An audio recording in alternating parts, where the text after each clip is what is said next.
इस मातृभूमि के अंदर रह करके अगर कोई तलबानियों के लिए गीत गाएगा वो मुल्क का गद्दार है। उसने इस मातृभूमि की इस नमक के खाई हुई धरती के साथ अपमान किया है, उसकी पीठ पे छुरा खोदा है। बच्चे छोड़ छोड़ के मजबूरी में लोग जा रहे हैं, दीवारों टाप रहे हैं, गोलियां चल रही हैं, जगह जगह AK-47 है इनकी बदमाशों की, इनकी ऐसी की तैसी, ये महागुंडे हैं। ये मुसलमान है ही नहीं। ये लोग जो ऐसी भाषा का प्रयोग करते हैं ये मुसलमान है, ये मुसलमान नहीं है, ये काफिर हैं। ये लोग तलबानियों की जो हिंदुस्तान के अंदर आके गीत गाएगा वो सबसे बड़ा खतरनाक तलबानी आतंकवादी है। उनको उठाओ और उठा के इनको बॉर्डर पे भेज दो, जब प्लेन में छोड़ दो, आप वहीं रहिए।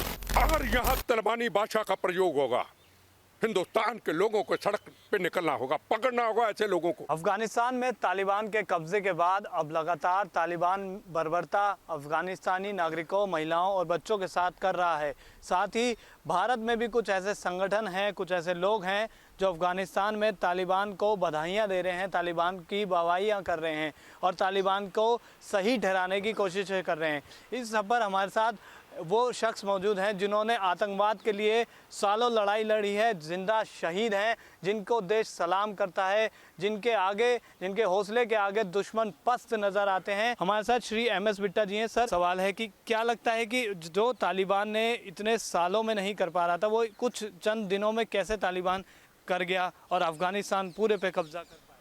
देखो, पहली बात, अफगानिस्तान तलबानियों की बात तो बाद में करेंगे, पहले हम अपने हिंदुस्तान की बात करें, जिस धरती के अंदर शहीद आजम भगत सिंह, राजगुरु सुखदेव, मंगल पांडे, इस्तफाकुल्ला खां, सुभाष चंद्र बोस, जलियांवाला बाग के हिंदू, मुस्लिम, सिख, ईसाई, चंद्रशेखर आज़ाद, लाला लाजपत राय, उन बहादुर शहीदों ने इस मातृभूमि के, किसी ने फांसी के रस्से को चूमा, किसी ने सीने पे गोलियां खाई, किसी ने अंग्रेज़ों की लाठियां खाई। छत्रपति शिवाजी महाराज, गुरु गोविंद सिंह महाराज, गुरु तेग बहादुर, हिंद की चादर, चांदनी चौक, उनके खून से सजी हुई ये धरती, इस धरती के हर नस नस में उन शहीदों का खून भरा हुआ है और हम इस मातृभूमि की धरती के आगे सिर झुकाते हैं। उस मिट्टी पे हम कीड़े मकोड़ों की तरह हैं, इतनी पवित्र धरती है। पर हिंदू हो या मुसलमान हो या सिख हो या ईसाई हो, इस मातृभूमि के अंदर रह करके अगर कोई तलबानियों के लिए गीत गाएगा वो मुल्क का गद्दार है। उसने इस मातृभूमि की इस नमक के खाई हुई धरती के साथ अपमान किया है, उसकी पीठ पे छुरा खोपा है।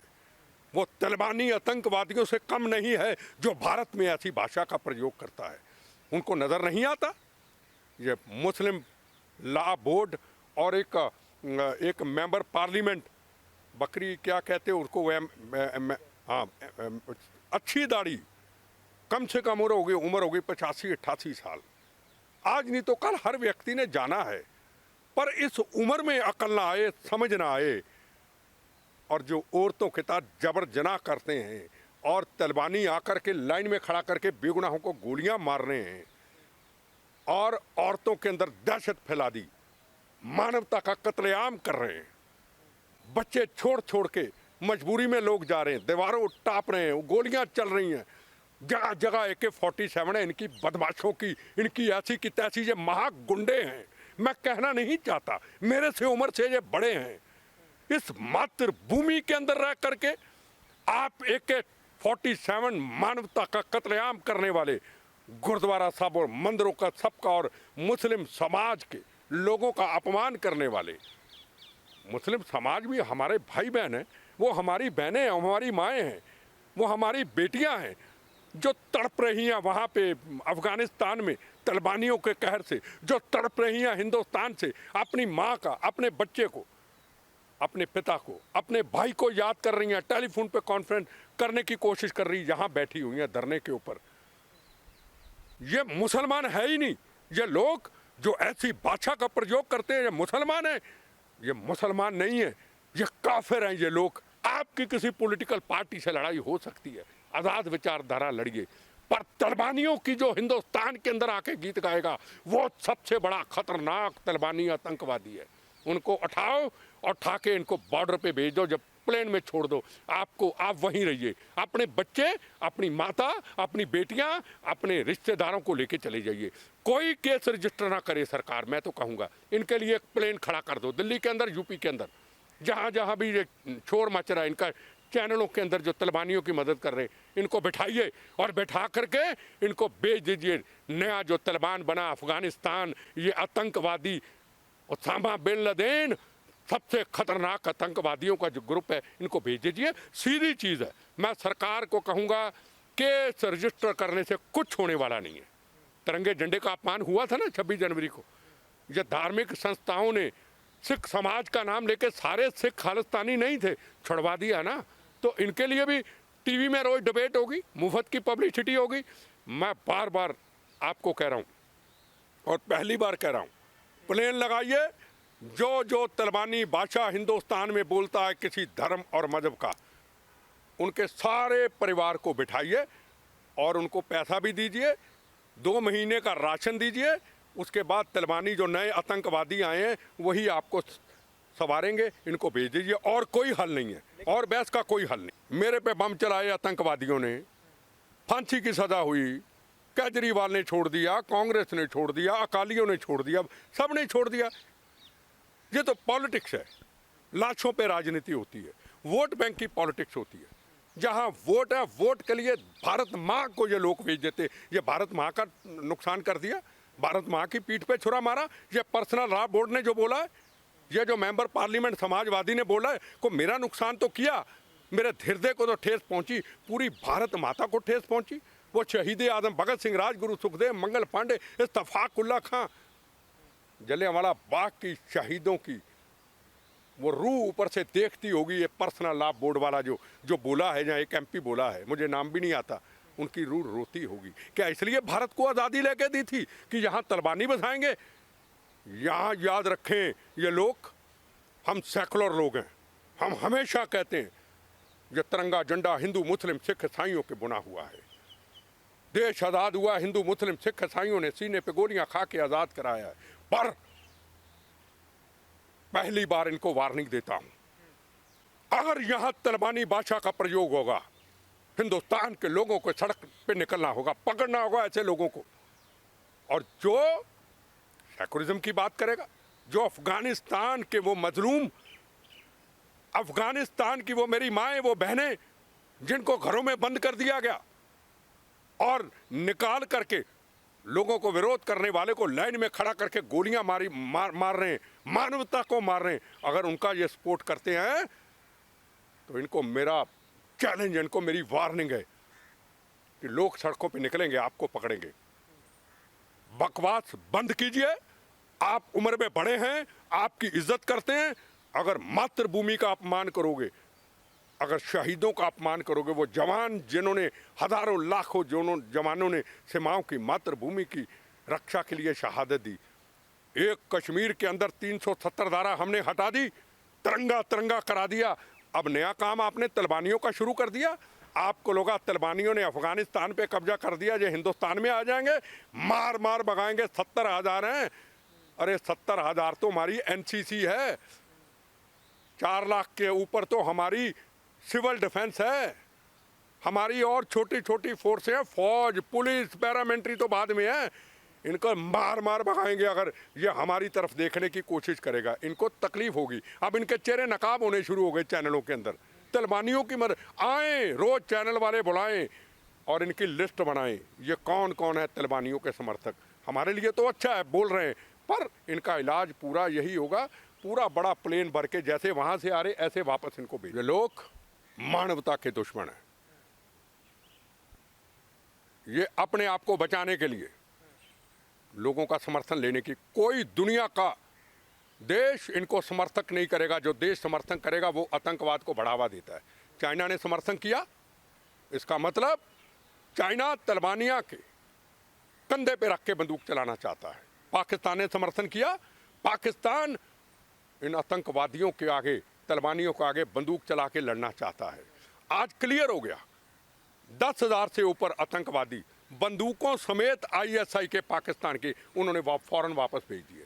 तो क्लियर पिक्चर हो गई कि अफगानिस्तान को कौन तोड़ना चाहता था? पाकिस्तान। हम अफगानिस्तान मानवता की बात करता था, हिंदुस्तान नरेंद्र मोदी जी उसको सपोर्ट करते थे।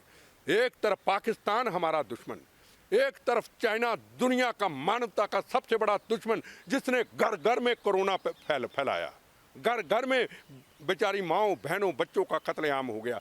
हिंदुस्तान ने दुनिया के हर कोने में दीवार के ऊपर दीवार, उसका दरवाज़ा, उसके मौत खड़ी थी। वो दुश्मन, समाज के दुश्मन, दुनिया के दुश्मन, उनके लिए हिंदुस्तान के अंदर ये पर्सनल लॉ बोर्ड जो खड़े होंगे, मैं चैलेंज करता हूं कहीं भी मेरे से बहस कर ले। मानवता का मतलब बता दे, मानवता। आपके चेहरे नकाब हो गए। तलिबानियों को मुबारकबाद देते हैं। सरकार में अगर दम है तो सरकार प्लेन लगाए दिल्ली में, इज्जत से लाए और बैठाए और धक्का दे के छोड़ दे, और पैसे हाथ में दे 2 महीने। वो इनको कोई भूखे नंगे, इनको कुछ खिलाने वाले नहीं है, इनको भेज दे। यही तरीका, और कोई तरीका। आपको पता है, जिस अफगानिस्तान के राष्ट्रपति को फांसी पे लगा दिया था किसी वक्त तलिबानियों ने, उसकी पत्नी यहाँ रहती है, उसको कोठी है, उसके सुरक्षा है, और अफगानी यहाँ रह रहे हैं, उनको कोई दिक्कत नहीं। अफगानी अभी भी आए हैं, अफगानी हमारी बेटियाँ आई हैं, स्टूडेंट आई हैं, गुजरात में आई हैं। सिख, हिंदू और अफगानी की तो कोई बात ही नहीं। जो भी मानवता का दुश्मन है, जिनके ऊपर अत्याचार हो रहा है, हिंदुस्तान उसके साथ खड़ा है। सर, आपको क्या लगता है कि अफगानिस्तान में जो तालिबान है, आपने काफ़ी आतंकवादियों के साथ जंग लड़ी है, इनकी मानसिकता क्या है? अब ये आगे अगला कदम क्या उठा? देखो, इनका बड़ी अभी देखना पड़ेगा। पूरी दुनिया को एक होना पड़ेगा। जितनी देर तक दुनिया एक नहीं होगी, ये तलिबानी दुनिया के अंदर एक खतरा है। 11 सितंबर की घटना अमेरिका की हमें याद रखनी चाहिए। यही तलिबानी थे, यही उसामा बिन लादेन था। प्लेन अगवा करके पूरे अमेरिका के अंदर, दुनिया के अंदर दहशत फैला दी। अभी भी हम नहीं समझे। जगह जगह पे आतंकवाद फैलाया उन्होंने, अभी भी नहीं समझे। अभी संयुक्त राष्ट्र की बैठक होने वाली है, उस पर चर्चा होगी। पूरी दुनिया को एक करना पड़ेगा। अगर दुनिया एक नहीं होगी तो हिंदुस्तान ने दुनिया में सबसे ज़्यादा, सबको खतरा है। हम लड़ाई के लिए तैयार खड़े हैं। हमारे कश्मीर की तरफ, हिंदुस्तान की तरफ को आके देखेगा, हम तैयार खड़े हैं। अभी देखा ना योगी जी ने क्या किया। योगी जी ने जाके यूपी के अंदर किसी जगह के ऊपर, देवगन कहाँ पे, वहाँ पे एक कमांडो के दस्ते बना दिए। हमारी तैयारी है, हमारी हिंदुस्तान में भी तैयारी है, हमारी सरहदों पे भी तैयारी है, हमारी अंदरूनी सुरक्षा भी मजबूत है। पर सबसे पहले ये जो बोलने वाले हैं तलिबानियों के हक में, फटाफट प्लेन में भेजें और चले जाएं, बस। और कोई हल नहीं है इस मुल्क के अंदर। मैं बार बार कहता हूँ, इस्तफाकुल्ला खां, अब्दुल हमीद, ये यूपी के गाजीपुर के, जिन्हें पाकिस्तान की जंग के ऊपर अपने शरीर के ऊपर 7 बम बांध करके पाकिस्तान के कई टैंक तबाह कर दिए थे। वो अब्दुल हमीद, वो थे मुसलमान मेरे भाई, जो हमारे आदर्श, जिनके आगे सिर झुकता है। ये मुसलमान समाज पे कलंक है। सारी मुस्लिम कौम के ऊपर ये लोग प्रश्न चिल्लाते हैं। आम मुसलमान भाई के साथ इन चीज़ों से तल्लक नहीं है। इन नेताओं के कारण, ये धर्म के चंद ठेकेदारों के कारण, ये समाजवादी पार्टी का मेंबर पार्लियामेंट, इसके कारण सारे मुसलमान भाई कटारे पे खड़ा कर देते हैं। जिस तरीके से दिल्ली के अंदर, लाल किला के अंदर 26 जनवरी के अंदर कुछ खालिस्तानियों ने तिरंगे झंडे का अपमान कर दिया, अपमान करके पकड़े जाते हैं, फिर हमारी सिख संस्थाएं खड़ी हो जाती हैं, बड़ी बहादुरी की, फिर उसको जेलों से छुड़ा देते हैं। अरे इस मातृभूमि पे हमारे गुरुओं ने, हमारे शहीदों ने खून बहाया भाई। यह धरती हिंदू मुस्लिम सिख ईसाइयों की धरती है भाई। इस धरती का हम नमक खाते हैं, इस मिट्टी में जन्म लिया है हमने, हमारे बच्चे हैं, हमारे परिवार हैं, हमारी आगे जनरेशन चलेगी। इस मातृभूमि के साथ धोखा करोगे? इनकी ऐसी की तैसी खालिस्तानियों की और पर्सनल लॉ बोर्ड वालों की है हिम्मत, पर्सनल लॉ बोर्ड और एमपी मेरे से बहस कर ले। हार जाऊं, जो सजा मुझे देनी दे दे। हिंदुस्तान पे बात करूंगा, तलिबानियों पे बात करूंगा, आतंकवाद पे बात करूंगा, अफगानिस्तान के अंदर, अफगानिस्तान की मेरी माएँ बहनें बच्चे जिनके ऊपर जुल्म हो रहा है, जिन पे गोलियां चल रही है, उस पे बात करूंगा कि आपकी माँ बेटियां बहनें आपकी नहीं, आपके रिश्तेदार अपनी बेटियां नहीं है, आपकी बेटियां हमारी बेटियां, क्या उनका आपको फिक्र नहीं है कि लोग उनको क्या सवाल पूछेंगे? आप छोटी सी गंदी राजनीति करते हुए ऐसी गंदी भाषा का हिंदुस्तान के अंदर प्रयोग करते हैं। याद रखिएगा, कहते कि अमेरिका से जाते। याद रखिएगा, ये बार बार कहना मोदी हिंदू पार्टी, बिल्कुल नहीं। मोदी हिंदुस्तान का प्रधानमंत्री, शरीफ आदमी है। अगर यहाँ आतंकवाद की बात कोई करेगा, उसका हिंदुस्तान में कोई जगह नहीं है, याद रखना। अगर हिंदुस्तान के खिलाफ कोई ऐसी चर्चा करता है, आतंकवादियों की जो देश को तोड़ने की बात करते हैं, मानवता का कत्लेआम करते हैं।